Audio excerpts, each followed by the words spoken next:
Ouais, salam alaikum les gens, Bassem, Vénitieux 69200, en espérant que ça va, que les choses se passent. Wallah, on est parti au marché, j'avais envie d'un poulet, j'avais envie de mléoui aussi. Super important.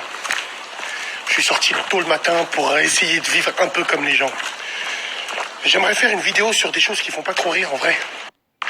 J'aimerais faire une big dédicace à toutes ces familles-là où il y a uniquement que des filles. Des familles qui habitent dans des quartiers où il y a uniquement que des filles dans leur famille. C'est-à-dire ils n'ont pas de grands frères, ils n'ont pas de petits frères, ils n'ont pas d'hommes à la maison et ils doivent vivre dans un quartier. Et vous savez que c'est très compliqué pour des filles qui n'ont pas de grands frères, qui n'ont pas de grandes sœurs. Non, enfin, je voulais dire qu'il n'a pas de grand frère. C'est compliqué pour elles parce que elles doivent s'imposer par la violence. Des fois, il y a beaucoup de familles comme ça. Il y a les filles, elles se sont battues toute leur life. Elles se sont battues toute leur life parce que les gens, c'est tellement des lâches que quand ils voient qu'il n'y a pas d'homme à la maison, ils en profitent. Ils en profitent. Et ça aussi, Miskina, ces femmes-là, parce que moi, la tête de ma mère, je compatis pour ce genre de femmes, parce que dans leur adolescence, elles doivent se battre. Dans leur enfance, elles doivent se battre. Et c'est après quand elles se marient. Quand elles se marient, généralement, elles tombent sur des fils de pute.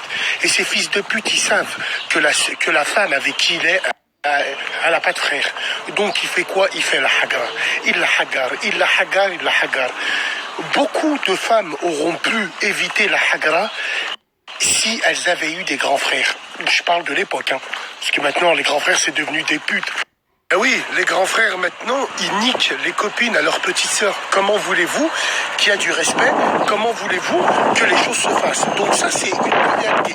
Moi, je vous dis la vérité. Franchement, moi, je compatis force et honneur à ces femmes-là qui, toute leur vie, elles doivent s'imposer, qui, toute leur vie... Et franchement, c'est vrai que ça doit être chaud. Moi, je connais des familles comme ça. Et wallah, généralement, que vous le vouliez ou non, et c'est ça le paradoxe, c'est que dans ces familles où il y a que des filles, ben c'est rare qu'il y a des putes.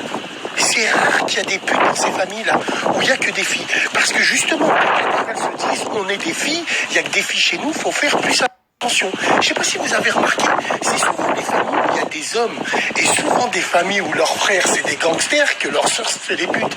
Wallah, c'est une pure réalité.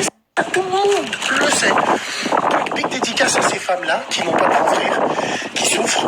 Big dédicace à toutes ces femmes, big dédicace à toutes ces familles. Vous êtes des Amazones.